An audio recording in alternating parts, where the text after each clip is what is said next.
इस एपिसोड की स्टार्टिंग में हम लोग डिप्टी मिनिस्टर जू कुई को देखते हैं, जो कि स्कारलेट ब्लड एम्पायर के मैसेंजर के उस अटैक से किसी तरह बच गया था। और वो कहता है और मुझे जल्द से जल्द रिकवर होने की जरूरत है। इसके लिए मुझे जल्द से जल्द किसी रास्ते को ढूंढना चाहिए जिससे मैं अपनी मेरिडियंस को फिर से रिकवर कर पाऊँ। और वो एक मैनुअल को पकड़ते हुए कहता है यही है, और उसके हाथों से एक मैनुअल गिर गया था जो कि क्लाउड इल्यूजरी कॉन्टिनेंट की सीक्रेट फाइल थी। जैसे ही वो फाइल ओपन होता है उसके अंदर हमें दिखाया जाता है लिंगजियो सेट की जीनियस एल्केमिस्ट डिसाइपल ये फेंग, जिसके इमेज पर क्रॉस मार्क लगा हुआ था। और फिर हम ये फेंग को देखते जो कि कहता है मैं 2 दिन से चल रहा हूँ, मुझे नहीं पता कि सुप्रीम स्क्रिप्चर ने मुझे यहाँ पे क्यों लाया। तो ये फेंग एक मेंशन के सामने आ गया था, तो वही पे पास ही पड़ा हुआ एक बोर्ड को साफ करता है जिसमें होली फायर सेक्ट लिखा था। तो वो कहता है ये काफी फेमस सेक्ट जैसा दिखता है, बट मुझे नहीं पता कि मेरी और मेरी मास्टर की मौत की बात मेरी लिंजियो सेट की जो हालत है वो प्रेजेंट में कैसी है। तो ये फेंग उस बोर्ड को सामने ही गेट के सामने लगा दिया था। और फिर हम उसी मेंशन के अंदर और एक ओल्ड मैन को देखते हैं जिसके हाथों में ये फेंग की तरह ही चेन था।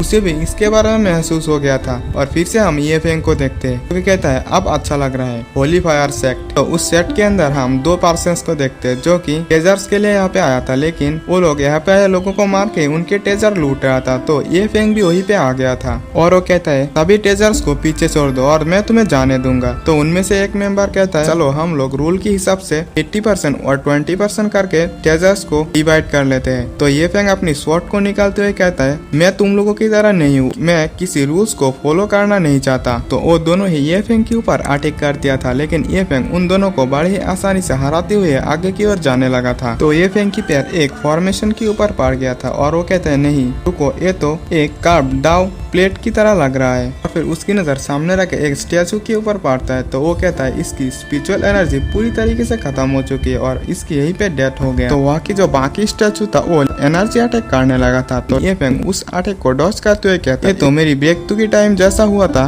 उससे सिमिलर लगता है। को क्या ये लेजेंडरी हेवनली पावर है? ऐसा कहते वो सभी एनर्जी अटैक उसके सामने आके रुक गया था और वो जाके उसके पैर में जो फॉर्मेशन था सीधा ही उसके अंदर घुस गया था, जिससे ये फेंग और एक जगह पे टेलीपोर्ट हो गया था। तो वहाँ पे ये फेंग जैसे आसपास देखता है तो उसे एक सिंहासन की तरह दिखाई दे रहा था जो कि उसकी सुप्रीम स्क्रिप्चर से काफी ज्यादा मिलता जुलता था। तो वो कहता है लगता है ये सोर्स होना चाहिए सुप्रीम स्क्रिप्चर एजिटेशन का। तो पीछे से ये फेंग के कान को कोई टच करता है तो वो गुस्से में अटैक करते हुए कहते हैं कौन है? वो एक पर्सन उसकी चारों ओर घूमने लगा था जो कि वही ओल्ड मैन था। और वो कहता है 10,000 सालों के बाद मेरे पास एक जिंदा इंसान आया है, ये काफी ज्यादा अमेजिंग है। तो ये फेंग सोचता है इस ओल्ड मैन की प्रेजेंस मुझे यहाँ पे एक बार भी चांस नहीं हुआ। और ये फेंग पूछता है तुम कौन हो? तो वो बुढ़ा पागलों की तरह बिहेव करने लगा था और वो कहता है अपनी स्पिरिचुअल एनर्जी ड्रेन करो और आजादी हासिल करो और 9 हेवन दाव पैलेस से बदला लो। तो ये फेंग कहता है 9 हेवन दाव पैलेस? तो बुढ़ा फिर से पागलों की तरह बिहेव करने लगा था और वो कहता है मैं 9 हेवन दाव पैलेस को हरा नहीं सकता। और ये फेंग से पूछता है तुम्हारे पास दाव कोई कहाँ से आया? और ये फेंग को उसकी दाव की दिखाने के लिए उसके सामने पागलों की तरह बिहेव करने लगा था। तो ये फेंग भी उसके ऊपर एक अटैक करता है, लेकिन वो बुढ़ा बड़ी ही आसानी से उसे नीचे फेंक दिया था। तो ये फेंग कहता है ये इतनी ज्यादा पावरफुल कैसे है? और वो बुढ़ा ये फेंग की एकदम पीछे आते हुए कहता है क्या तुम होली लॉर्ड बनना चाहते हो? तो ये फेंग उसके ऊपर अटैक करता है, लेकिन वो बुढ़ा उससे बच गया था। और फिर हम उस बुढ़े को देखते हैं जिसके पीछे वही चेन लगा हुआ था, यानी कि वो वहीं पे कैद था। और वो घुटनों के बल आकर कहता है होली लॉर्ड मैंने तुम्हें फेल कर दिया और मैं इस रेजिस्टेंस को ब्रेक भी नहीं कर सकता, जिसकी वजह से मैं इस हॉल में किसी को हरा भी नहीं सकता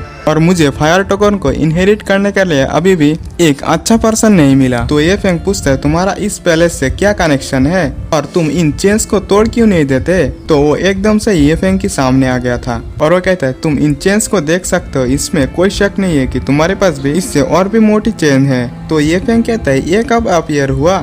और वो ये फेंग को अपनी इनहेरिटर चुनता है और वो सिंहासन में रखे जो आर्मर था वो ये फेंग की बॉडी में डाल दिया था और वो कहता है आज से तुम होली फायर सेक्ट के होली लॉर्ड हो। और वो बुढ़ा मुझे होली लॉर्ड मिल गया कहते हुए फिर से पागलों की तरह हंसने लगा था। और फिर से हम डिप्टी मिनिस्टर को देखते हैं जो कि यहीं पे पास ही आ रहा था। तो ये रोशनी उसे भी दिखाई देता है, उसके तरफ वो आगे बढ़ता है। और फिर हम ये फेंग की बॉडी में देखते हैं जो कि कोई फ्लेम जल रहा था। तो ये फेंग उस बुढ़े से पूछता है बुढ़े तुमने मेरे बॉडी के साथ क्या कर दिया? तो बुढ़ा कहता है होली लॉर्ड मैंने जो आपकी बॉडी में डाला है वो क्रिम्सन फेदर रोब है, अब आप होली लॉर्ड है इस होली फायर सेक्ट के। तो ये फेंग कहता है तुम किस बारे में बात कर रहे हो? बुढ़ा कहता है हमारा होली फायर सेक्ट सबसे टॉप सेक्ट था जो कि पूरी वर्ल्ड को डोमिनेट किया था और मैंने जो चीज तुम्हें दिया है ये हमारी सेट का एक ट्रेजर है। उस समय हमारी सेट को 9 हेवन दाव पैलेस द्वारा डिस्ट्रॉय कर दिया गया था और हमारी जो सेट की ब्लड लाइन है उसे जिंदा रखने के लिए मैं चेक मास्टर के ऑर्डर पर हमारी सेट की खंडरों के अंदर हजारों वर्षों तक छुपा रहा और मैं इस उम्मीद में इतना सालों तक यहाँ पे रहा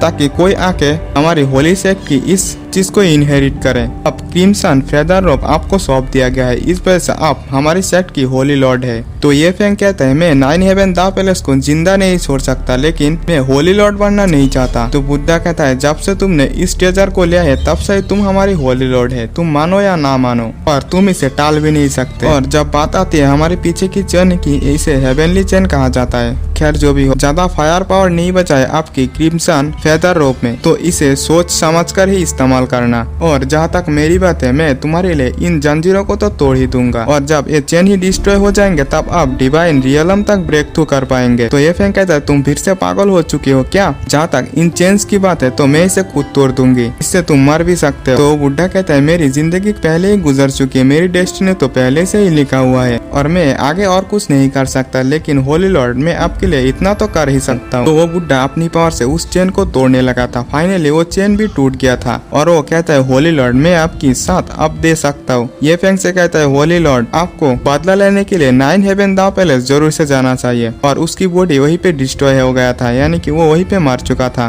और फिर ये फैंग भी वहाँ से बाहर आ गया था। तो ये फैंग उसे ग्रीट करते हुए मन ही मन सोचता है मैं अभी 9 हेवन दाव पैलेस से बदला जरूर से लूंगी। और एपिसोड भी यहीं पे एंड हो जाता है। तो जिसने भी चैनल को सब्सक्राइब नहीं किया प्लीज चैनल को सब्सक्राइब कर लेना ताकि मेरी नेक्स्ट वीडियो की नोटिफिकेशन आपके पास पहुंचे सबसे पहले। और हाँ, वीडियो अच्छा लगा तो कमेंट जरूर से करना और दोस्तों से शेयर करना तो भूलना ही मत। मिलते हैं नेक्स्ट वीडियो में, बाय बाय।